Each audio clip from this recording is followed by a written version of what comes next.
Hi, welcome to Eat, Pray, Love and Tarot. Today let's check कि आपका जो relationship है ये किस तरफ जा रहा है. No contact, less contact, in contact, extramarital, जैसा भी आपका सिचुएशन हो. बात करते करते ये कार्ड अचानक से टपक गया. So this card is heart broken, deeply heart, sad, separation, breakup, feeling lost, grieving, morning. So this is I think your overall energy. आप लोग सेपरेशन में हो या फिर अगर आप लोग कॉन्टैक्ट में भी हो, you are not happy with how this relationship is shaping up.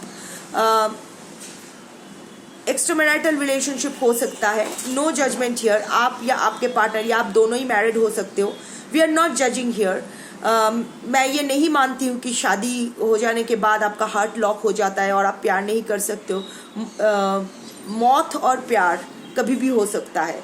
And if you are someone who जजेस और आपको लगता है छी क्या कितना गंदा ख्याल, सो आप मेरे चैनल से जा सकते हो. बिकॉज यहाँ हम लोग किसी को जज नहीं करते हैं, इमोशंस को जज नहीं करते हैं. So anyway, let's get on with the reading. Collective reading है, take what resonates, leave the rest. Timeless reading है, so whenever you see this on your feed, this reading might resonate with you. And gender neutral reading because energies don't have any gender. So देख लेते हैं कि ये जो आपका heart broken situation है, जहाँ इधर आप आपके पर्सन से टोटली सेपरेटेड हो या फिर hot and cold on end of situation में हो, या फिर अगर कम्युनिकेशन में भी हो तो सिर्फ झगड़ा ही कर रहे हो, या फिर आपके पर्सन बात तो कर रहे हैं पर उतना इमोशनली इन्वेस्टेड नहीं है. आप भी समझ रहे हो कि बस फॉर्मेलिटी की तरह बात कर रहे हैं, कम्युनिकेशन कर रहा है.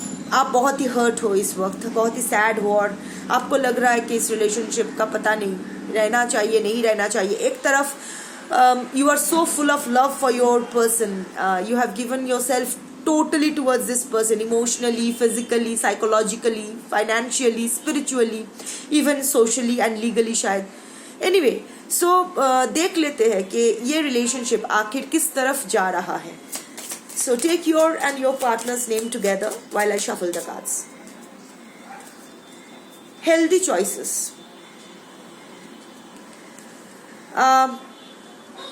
आप खुद को भूल गए हो इस रिलेशनशिप में, इतना इन्वेस्टेड हो गए हो, आपके पर्सन के ही इर्द गिर्द आपकी पूरी दुनिया घूम रही है. As if your person is the sun and you are the earth orbiting the sun. आपकी कोई तो आप अपना इंडिविजुअलिटी, अपना अस्तित्व भूल गए हो, ना अपनी तरफ देख ख्याल रख रहे हो, ना कुछ कर रहे हो. तो it's time to make a healthy choice. प्यार, ऑफ कोर्स प्यार करो, प्यार करने से कौन रोक रहा है, पर खुद को भुला के प्यार मत करो.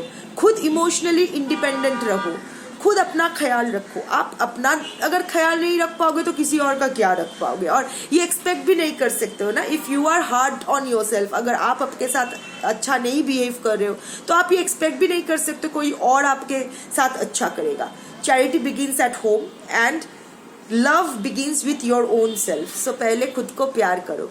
और आई थिंक ये जो आपका और एक मैसेज ये भी है, ये जो हार्ट ब्रोकन सिचुएशन आपका है ना, यहाँ आप अपने आप को इग्नोर कर रहे हो. कमेंट पे लिखना if this resonates with you. You know, मैं ये नहीं कह रही हूँ कि अगर आपको दुख पहुँचे, अगर आप हार्ट ब्रोकन हो, एक सेपरेशन, एक डिप्रेशन में हो, तो यू नो सबसे मुश्किल काम क्या होता है, अपना रूटीन मेंटेन करना. सुबह ठीक टाइम पे उठना, नहाना, ब्रश करना, छोटी छोटी बातें, टाइम पे खाना खाना, पानी पीना, ये जो basic day to day activities है ना, जब हम लोग हार्ट ब्रोकन होते हैं, डिप्रेशन में होते हैं, तो यही हम लोग नहीं कर पाते. अगर आप इतना कर रहे हो ना अपने लिए तो आप बहुत अच्छा कर रहे हो. और अगर इतना नहीं कर रहे हो तो करो, क्योंकि रोने धोने से आज तक कुछ नहीं हुआ है, किसी का कोई फायदा नहीं हुआ. देख लेते हैं और क्या आता है, किस तरफ जा रही है ये रिलेशनशिप. Palm tree, stability. ये रिलेशनशिप में स्टेबिलिटी आने वाला है, आएगा. ये रिलेशनशिप स्टेबल है. I am getting a feeling ये रिलेशनशिप स्टेबल है. आप दोनों का जो कनेक्शन है ना, वो इतनी आसानी से टूटने वाली नहीं है. ये आप भी जानते हो और वो इंसान भी जानता है. पर क्या है ना, बीच बीच में कभी हो जाता है, ये यूनिवर्स का ही प्लानिंग होता है, और ये होता है so that we can heal ourselves. ये जो आप इतना प्यार में इतना खोए हुए थे, अपने आप को इग्नोर कर रहे थे, ये गलत था। अपने आप को प्रायोरिटाइज करना, ये आपको सीखना चाहिए पहले। सो एनीवे, इस रिलेशनशिप में स्टेबिलिटी आएगी, सिक्योरिटी आएगी, इस रिलेशनशिप में ग्रोथ आएगा, दैट्स फॉर श्योर। सनग्लासेस, आपके पर्सन आपको वॉच कर रहे हैं, वो आपको स्टॉक कर रहे हैं। आपके पर्सन जो है वो बहुत ही गैसलाइटिंग स्वभाव के हैं, वो बहुत गैसलाइट करते थे, एज इन गलती किसी की भी हो आपको ही ब्लेम किया जाता था, कुछ भी हो, वो जो भी करे वो सही, अगर वो गलत करे तो भी आप गलत।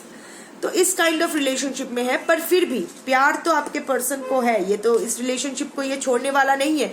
और छोड़ेगा क्यों? इतना प्यार, इतना केयर, इतना कंसर्न, इतना सपोर्ट मिल रहा है उसको। सी, इन टुडेज वर्ल्ड जहाँ सब अपने अपने स्वार्थ के पीछे, in fact not in just today's world, it's across times, जब सब अपने अपने मतलब के लिए इधर उधर भटकते रहते हैं, वहाँ जब ऐसे एक दो ऐसे पागल लोग मिल जाते हैं, जो लोग अपने आप के, अब खुद के आगे आपको रख के प्यार करते हैं, आपका ख्याल रखते हैं, तो consider yourself happy. Cupids arrow, have faith. Universe कह रहे हैं कि आप थोड़ा पेशेंस रखो, श्रद्धा और सबूरी। Om Sai Ram. Love is coming, surprise invitation और मीटिंग हेजिटेशन। आप दोनों फिर से मिलोगे, प्यार तो आ रहा है। मैं ये कहती कि नया प्यार आ रहा है, पर क्योंकि मैं आप और आपके पर्सन की रिलेशनशिप के लिए देख रही हूँ, तो ये कार्ड आपके पर्सन के लिए ही आया है। अचानक से आप आपके पर्सन से मिलोगे, आप एक्सपेक्ट भी नहीं कर रहे होंगे, शायद कहीं गए हो, मिल लिए, अचानक से आप दोनों मिलोगे, फिर से अचानक से आप दोनों मिलोगे, और फिर से आप दोनों को प्यार हो जाएगा एक दूसरे से।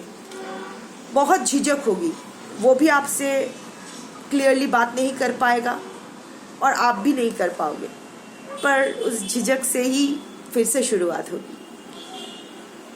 कीज ऑन अ रिंग, आपके पर्सन के पास मल्टीपल चॉइसेस तो है, शायद वो अभी थर्ड या फोर्थ या फिफ्थ या सिक्स्थ पार्टी के साथ है, one night stands and all that. ये अपने आप को आपके ख्याल से भटकाने के लिए, डेविएट करने के लिए ये मल्टीपल चॉइसेस को एक्सप्लोर कर रहे हैं। पर अल्टीमेटली क्या होता है ना, जहाँ भी जाते हैं आपको ही ढूंढते हैं हर किसी में, और आप नहीं मिलते हो। यही होता है जब हम अपने बहुत ही जब हम एक रियल लव खो देते हैं ना, तो नो मैटर हम कितनों के पास भी जाए, हम लोग को ना शांति मिलती है ना खुशी। दोनों ही फीमेल्स के नाम है ना। Soulmates, it is a soul connection, partnership, agreement, soul contract. Like I was saying कि आप दोनों को यहाँ, आप दोनों सोलमेट्स हो, और आप दोनों को इसीलिए यहाँ भेजा गया है विद द सोल कॉन्ट्रैक्ट कि आप दोनों एक दूसरे को हील करोगे। ऐसे नहीं एक दूसरे के साथ रह के नहीं, एक दूसरे को, क्योंकि कोई किसी को हील नहीं कर सकते, मैं आपको हील नहीं कर सकती हूँ, आपको ही हील करना होता है, पर मैं आपको ट्रिगर कर सकती हूँ। तो आप दोनों का मतलब आए भी हो इसीलिए ताकि एक दूसरे को आप लोग ट्रिगर कर सको, सो दैट आप लोग एक दूसरे को जो ट्रॉमाज है, जो रेड फ्लैग्स है, वो आइडेंटिफाई करो और हील करो, और फिर ये रियूनियन हो, और फिर ये कनेक्शन एक एक्चुअल में डिवाइन कनेक्शन हो। सो ओवरऑल एनर्जी जो है बहुत ही पॉजिटिव है भैया और बहना, जो भी हो आप। सो खुश हो जाओ, रियूनियन तो होगा। कब तक होगा ये आप पर डिपेंडेंट है और आपके पर्सन पे डिपेंडेंट है। जितना जल्दी आप दोनों हील हो जाओगे उतनी जल्दी रियूनियन होगी, पर जो भी होगी डिवाइन टाइमिंग में होगी, अचानक होगी। फिर से प्यार आएगा, फिर से प्यार जागेगा, फिर से मिलोगे, फिर से you will fall in love, फिर से शुरू होगी। पर इस बार जब शुरू करना, अच्छे से करना, कोई टॉक्सिसिटी नहीं होना चाहिए। अपने लिए अपने नॉन निगोशिएबल्स को बहुत ही क्लियर कर लेना। कमिटमेंट, लॉयल्टी, कन्वर्सेशन, क्लैरिटी, ये सब चीज़ें, रिस्पेक्ट, ये सब चीज़ें नॉन निगोशिएबल्स होते हैं। अपने आप को भूल मत जाना प्यार में। ये नॉन नेगोशिएबल्स को लेके बहुत ही स्ट्रांग रहना, इसके साथ कभी कॉम्प्रोमाइज मत करना। बाकी जो नेगोशिएबल्स है, एडजस्टेबल्स है, वो ठीक है। सो इस बार जब फिर से मिलो, इस बार जब फिर से प्यार हो, तब ऐसे मिलना कि यूनिवर्स को तुम दोनों को कभी अलग ना और करना पड़े कोई लेसन लर्न करने के लिए। सब पढ़ाई लिखाई जो भी लेसन वेसन सीखना वीखना है, जो भी हीलिंग वीलिंग करना है कर लो, ये टाइम मिला है और फिर मिलन का टाइम आ जाएगा। Take care.